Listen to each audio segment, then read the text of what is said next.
Buonasera e bentornati a Missione Mondo Estate. Subito uno sguardo sulle notizie che arrivano dal mondo in questi ultimi giorni. Intanto rimane alta l'attenzione contro il terrorismo a Parigi e negli Stati Uniti.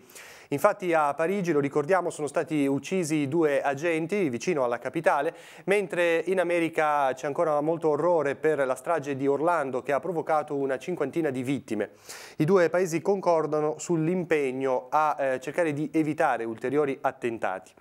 Intanto in Libia le truppe alleate al governo di Tripoli stanno proseguendo nell'operazione contro l'ISIS a Sirte. Dopo l'annuncio della riconquista del porto della città si sono svolti altri raid aerei contro ulteriori obiettivi del Daesh. Rimaniamo in Africa perché ci sono tensioni molto elevate tra Etiopia ed Eritrea per alcuni scontri che di recente hanno interessato una zona di frontiera. Ricordiamo che nel 2000 si era giunti ad un accordo di pace che aveva posto fine a 2 anni di lotte tra questi 2 paesi proprio per questioni legate ai confini, ma in realtà non è mai stata data attuazione a questo accordo e dunque in questi ultimi giorni le tensioni sono tornate ad essere molto alte, molto gravi. In Malawi si complica la situazione, metà della popolazione è a rischio fame, a denunciarlo i vescovi del paese africano durante un incontro della Caritas. In America adesso, dove si sono concluse le primarie americane con la vittoria di Hillary Clinton nello stato di Washington.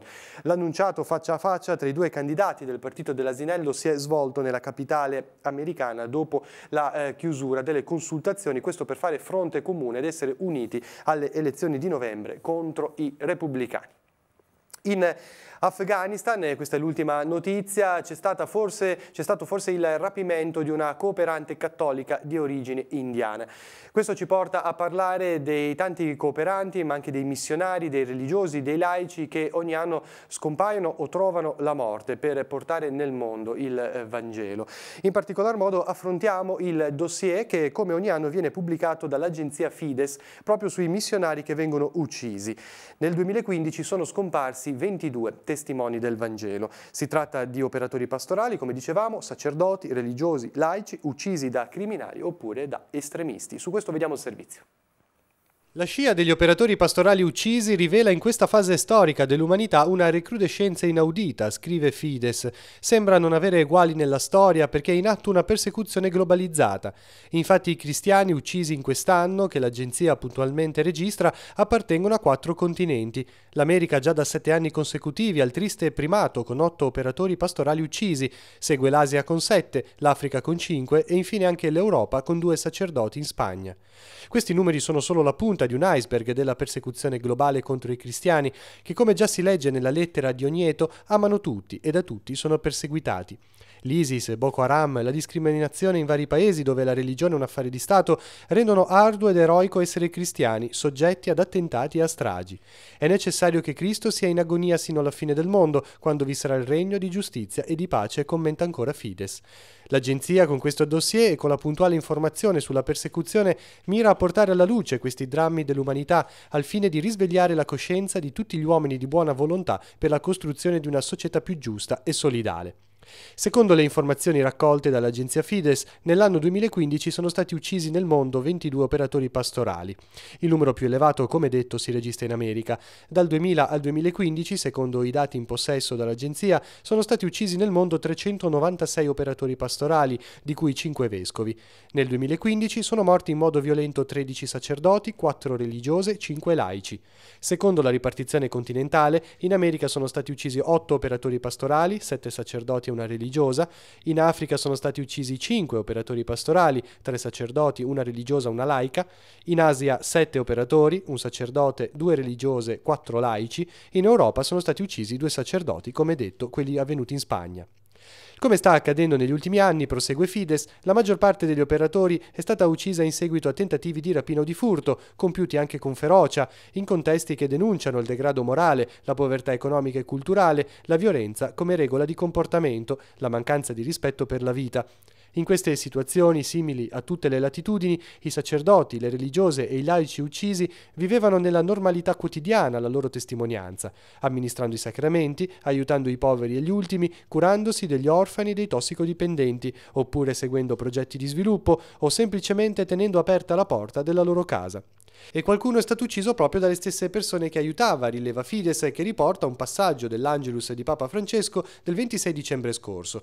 Ieri come oggi compaiono le tenebre del rifiuto della vita, ma brilla ancora più forte la luce dell'amore, che vince l'odio e inaugura un mondo nuovo. L'elenco annuale di Fides, senza dubbio incompleto, non riguarda solo i missionari ad gentes in senso stretto, ma registra gli operatori pastorali morti in modo violento. Non viene usato di proposito il termine martiri, se non nel suo significato etimologico di testimoni, per non entrare in merito al giudizio che la Chiesa potrà eventualmente dare su alcuni di loro, e anche per la scarsità di notizie che si riescono a raccogliere sulla loro vita e sulle circostanze della morte. Agli elenchi provvisori stilati annualmente dall'agenzia deve sempre essere aggiunta la lunga lista dei tanti, di cui forse non si avrà mai notizia o di cui non si riconoscerà neppure il nome, che in ogni angolo del pianeta soffrono e pagano con la loro vita la fede in Gesù Cristo. E ora il momento di un documentario sull'esperienza missionaria di padre Ezechiele Ramin, un missionario comboniano italiano morto a 32 anni, giovanissimo, nel 1985. È morto in Brasile mentre operava in terra amazzonica. Pochi giorni dopo la sua morte ricordiamo che Giovanni Paolo II lo aveva definito martire della carità. Conosciamo allora meglio con questo documentario la vita e l'operato di padre Lele Ramin. E Commissione Mondo Estate ci ritroviamo invece mercoledì prossimo. Grazie per l'attenzione e buon proseguimento di serata.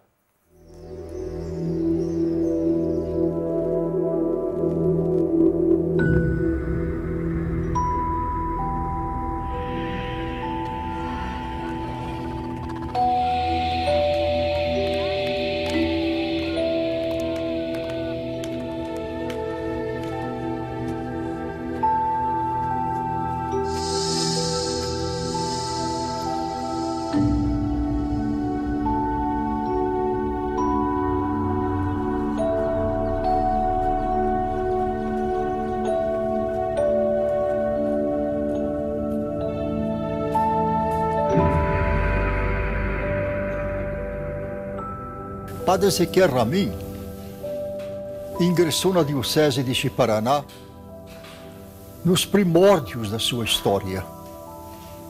O que eu encontrei lá foram diversas realidades. Uma primeira realidade era a multidão de imigrantes que chegavam de todo o Brasil. Na década de 70 e 80, o governo incentivou a vinda do povo para cá, que aqui seria o Eldorado brasileiro. E aí muita gente iludida com essa propaganda, com essa promessa do governo, que ia chegar aqui e ia ficar rico, deixou as suas casas, vendeu o que tinha em todas as regiões do Brasil e partiu para cá. Quando a gente decide vir para Rondônia, nós éramos 5 irmãos, São Paulo, né? Meu pai desempregado, minha mãe desempregada, vamos para Rondônia. Já tinha um tio meu aqui, né? E meu pai falou, o único lugar de criar essa molecada é no sítio, né? Pegar uma terra. E ele veio enfrentando a malária, enfrentando muita dificuldade, tá? Então assim, nós sempre teve essa aproximação com a terra. Só que chegando aqui a realidade era muito diferente, não tinha apoio do governo nenhum. O povo tinha que se virar como podia, grilando, enfrentando cobras, onça, jagunço. Famílias numerosas, e era muito sofrido, porque chegava, tinha terra, mas não tinha mais nada, e muitos nem terra tinham. A gente rezava, a gente fazia muito assim, não era às vezes nem tão por muita fé, era questão de necessidade que a gente tinha para resistir, porque muito complicado. Encontrei uma diocese assim pobre de clero, muito pobre, mas muito rica de leigos, bem comprometidos com a igreja. E nessa luta pela libertação do povo.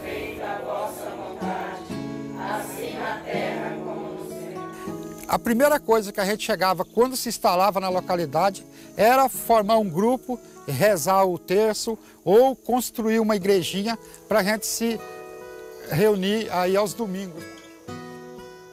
E aí é que entram os combonianos, com essa missão de implantar uma igreja diferente, uma igreja que realmente visse a necessidade de amar aquele povo.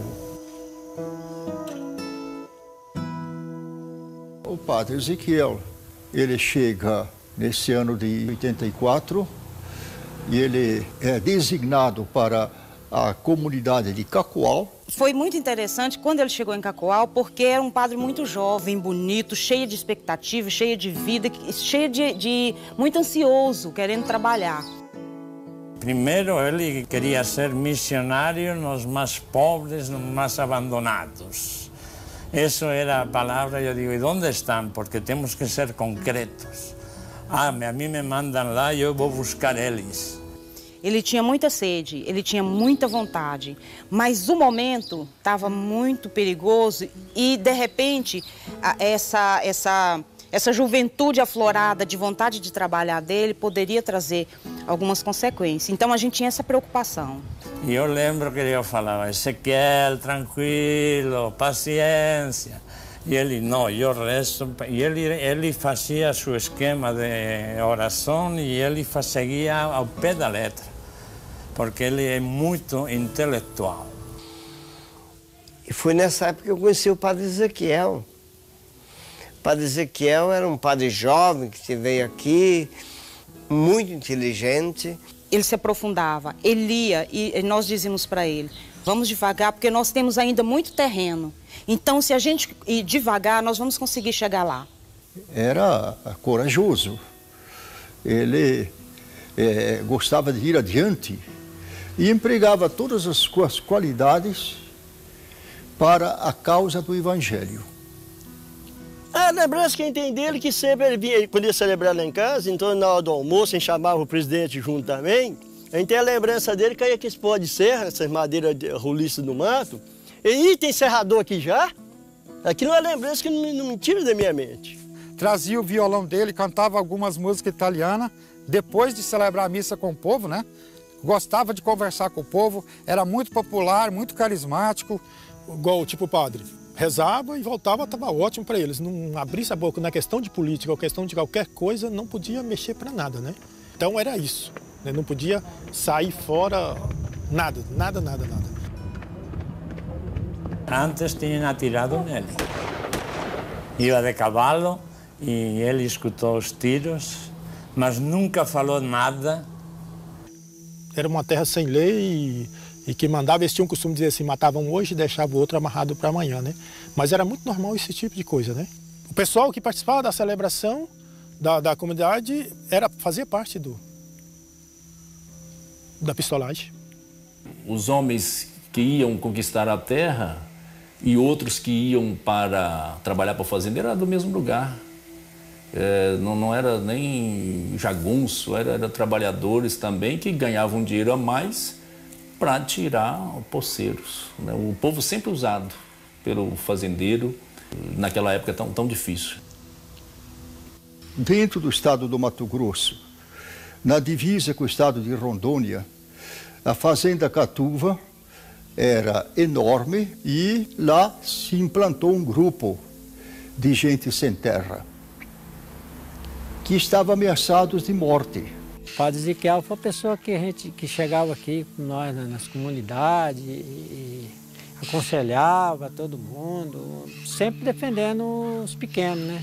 Sempre apoiando o pessoal pequeno, os índios, né? Os índios também, eles falaram, a reserva indígena a gente tem que preservar. Quem chegava mais à área, junto com a gente, era o padre Ezequiel, né? Chegava mais dentro da fazenda Catuba, aí ele falava assim, puxa, é muito perigo. Então, aquele tempo também, que aonde que nós chegávamos, tinha muito pituleiro também dentro ali da fazenda, né? Ele tinha o maior prazer ajudar um pobre. Essa é a diferença dele. Ele tinha mais amor para todos.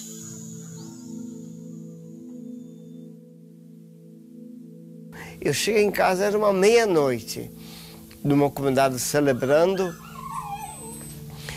E aí nós nos encontramos, ele conversou comigo, ele estava buscando no arquivo da diocese uns documentos sobre os conflitos indígenas dessa região aqui do Mato Grosso.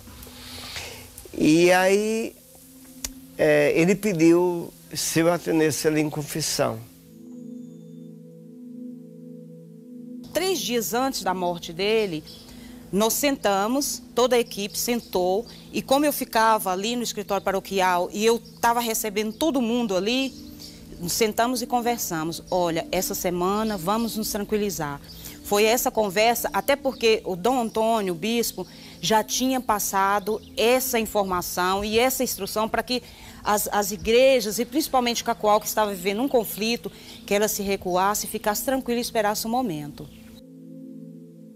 Dia 23 de julho foi a última visita de Padre Ezequiel Ramin, que as esposas dos maridos que estavam nas posses na Fazenda Catuba pediu para que eu e Padre Ezequiel Ramin na época, e elas pediram para que a gente fosse até as posses aconselhar os maridos delas para que evitasse o conflito. Eu fiquei muito contrariado, porque eu não queria que ele fosse. Eu até falei com ele, padre, não vai lá não, lá que a situação lá é muito difícil e é desconhecida. Por favor, não vai não. Não, ele falou, Agostinho, pode ficar tranquilo, que eu vou lá só conhecer o povo, conhecer os poceiros, não vai acontecer nada. Eu não vou incentivar ninguém a fazer nada contra ninguém, matar, atirar, não. Eu só quero proteger o meu povo. Eu não quero que aconteça nada com o meu povo. Cheguei e topei com ele, mas não sabia que ele estava lá para dentro. E aí ele falou assim, ó, eu estou vindo lá da Catuva e não consegui passar não, por ali não. Agora não rodar para o Paraná. Parou comigo na estrada. Falei, padre, quer um conselho de um amigo? Não vai mexer com isso não, rapaz, ele é marcação. Falei, não, Jesus morreu para salvar nós, por que eu não posso morrer por eles? E outro que é meu dever, eu sou da pastoral. A ida dele lá foi porque a vida daquelas pessoas estava sendo ameaçada.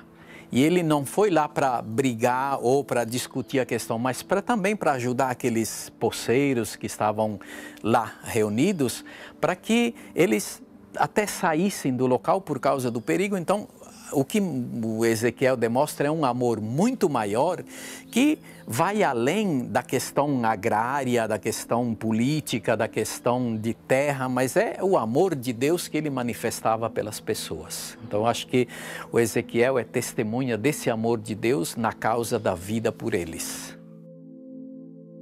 10 horas mais ou menos, foi que ele chegou lá, com o Adílio, que era presidente do sindicato, né? E aí sentamos lá e ficamos conversando bastante, esperando o pessoal que estava para dentro, esperando. E conversando e tal, vindo a posição, filmando a localidade, onde é as trincheiras dos pistoleiros, dos jagunços, né, de fazenda. Aí conversamos. Até teve uma hora que eu falei para ele, tá bom nós deixar esse carro aqui e descer. Porque do outro lado estavam os jagunços da fazenda, né? Pertinho daqui, a gente estava vendo o movimento deles lá. Eu falei, não, mas eu vou conversar com esse pessoal. Eu vou conversar com eles. Não tem nada a ver, não. Toda a história diz que Ezequiel tentou sair, né, para puxar a conversa, né, e eles não deram tempo para nada, né?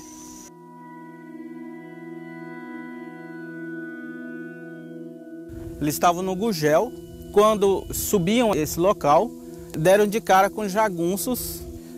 Os jagunços colocaram sua caminhoneta ali naquele local e de lá eles dispararam contra Padre Ezequiel. O Adílio saiu, que estava do outro lado, saiu para o lado direito e se enfiou no mato e conseguiu sair pelo mato e fugir. Enquanto Padre Ezequiel tentou correr para trás, logo já recebeu os tiros e logo mais à frente ele caiu.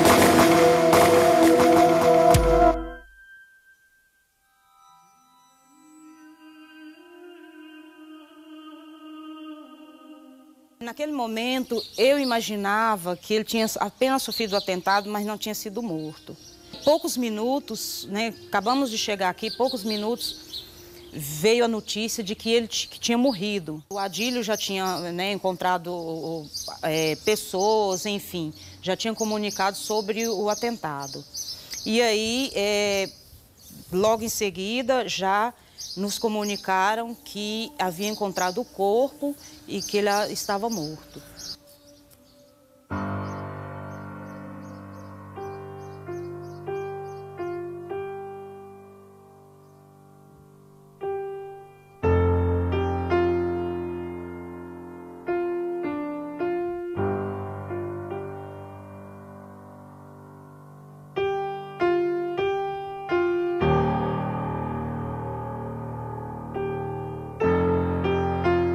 Bem-aventurados vós que agora chorais, porque vos alegrareis. Bem-aventurados sereis quando os homens vos odiarem, vos expulsarem, vos ultrajarem, e quando repelirem o vosso nome como infame por causa do Filho do Homem. Alegrai-vos naquele dia e exultai, porque grande é o vosso galardão no céu. Companheiro, a morte do padre Ezequiel abalou não só o estado de Rondônia, mas sim o mundo inteiro, diante dessa nova república que anda dizendo por aí. O que eu estou dizendo aqui, companheiro, não é mentira, é verdade. Eu sou Tintim muito zero, como aqui filho meu morre, como aqui irmão meu que morre. Mesma coisa que eu estou sentindo esse dia, que uma pessoa muito amigo meu, de peito mesmo, que morreu daqui do Rondônia. Um rico, mataram ele. Cada isso que os índios muito triste muito esse dia.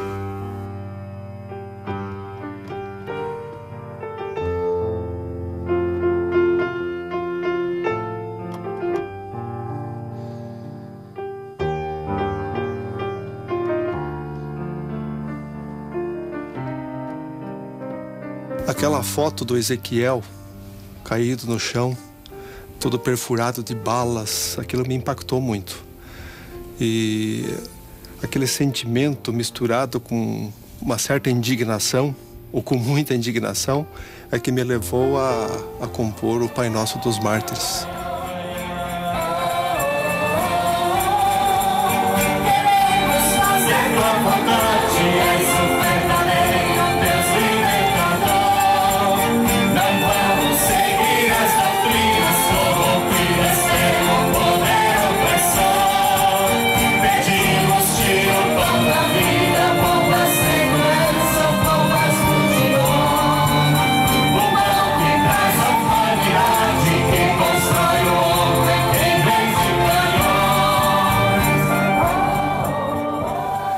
Sangue de mártires é semente de novos cristãos. Houve muitas perseguições, não foi só lá, foram em outros lugares. Mas houve também um tempo de florescimento. Florescimento no número, na quantidade, florescimento no engajamento, na multiplicação de pequenas comunidades, nos centros de formação. A memória do padre Ezequiel Ramin, ela continua presente na nossa realidade, principalmente nas organizações do povo, porque ela expressa a coragem dele na luta pela libertação, para alcançar a libertação do povo. A gente conhecia os padres estrangeiro, padre velhinho, e ficamos sabendo que esse padre de 32 anos, tão jovem, foi matado. Isso fez com que eu pensasse mais sobre, olha, é preciso que alguém daqui comece a estudar mesmo. E chegou o ponto de eu ir para o seminário. Eu fui conhecendo também a figura de Ezequiel Ramin e o seu desejo de se entregar e de não ter medo assim, de dar até a própria vida para defender a causa dos mais pobres e oprimidos. Essa figura foi, para mim, uma luz muito grande no meu discernimento.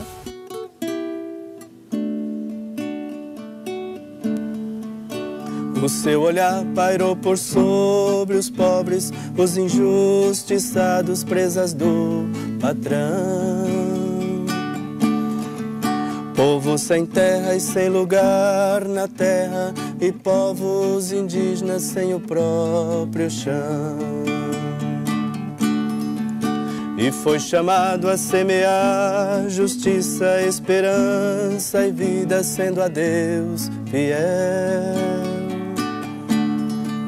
E assim chegava em terras brasileiras nosso companheiro Padre Ezequiel. Nós bendizemos ao Senhor da vida, pela vida nova, fruto da missão. Teu sangue amigo se tornou semente que vai produzir para nós libertação.